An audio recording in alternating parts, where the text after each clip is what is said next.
Que faire des mômes? Que faire des mômes? Que faire des mômes? Que faire des mômes? Que faire des mômes? Que faire des mômes? Que faire des mômes?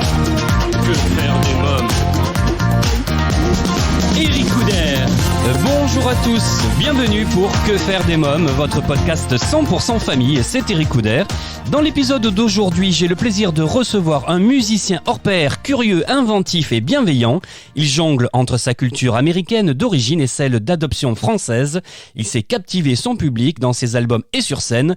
Il nous présente aujourd'hui son nouvel album 50 ans de scène. J'ai le plaisir de recevoir Sting Waring.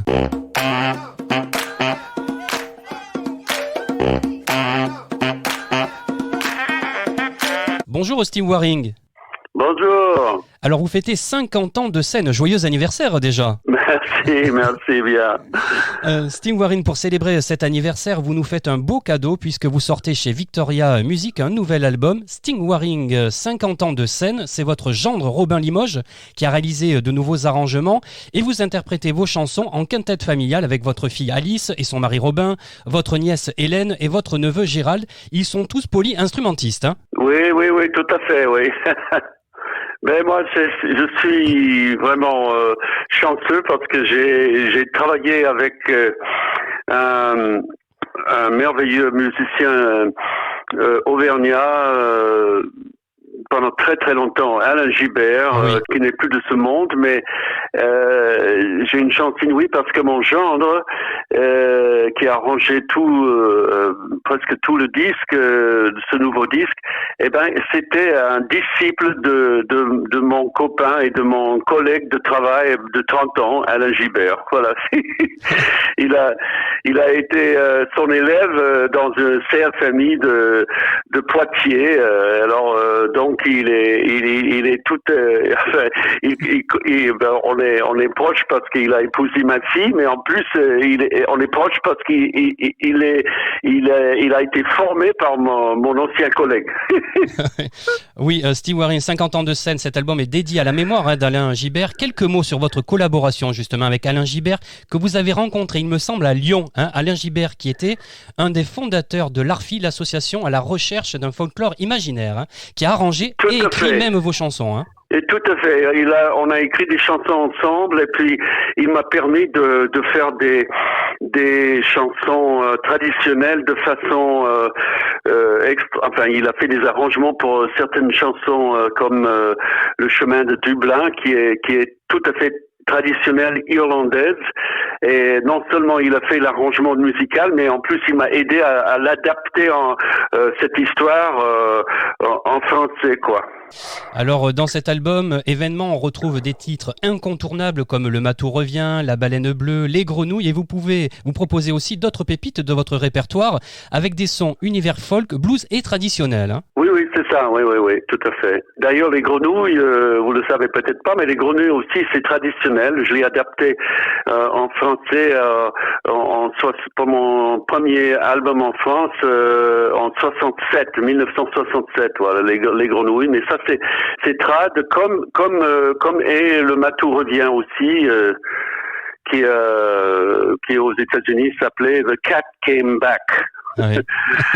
Voilà, je suis un passionné de la musique traditionnelle, donc c'est ça qui était ma première passion. Et puis après, on est arrivé en France en 65, en France, là où beaucoup de gens écrivent leurs chansons.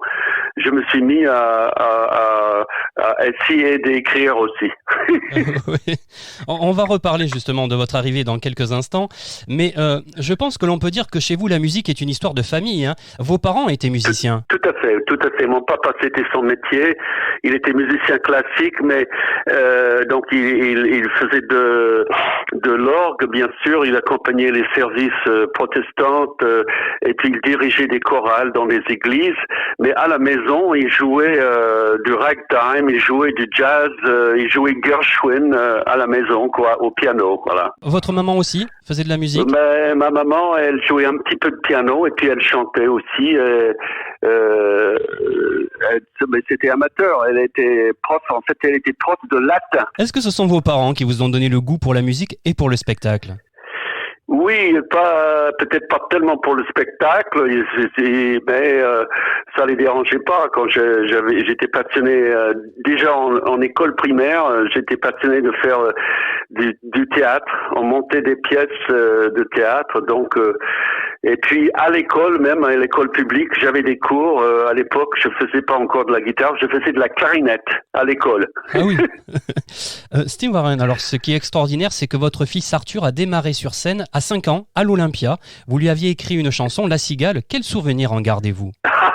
Mais c'est génial il n'y a pas beaucoup de monde qui connaît cette histoire. Ah. C'est sympa de me poser cette question, mais écoute, Arthur, il a maintenant 33 ans. Ah oui. Et il nous apporte beaucoup encore.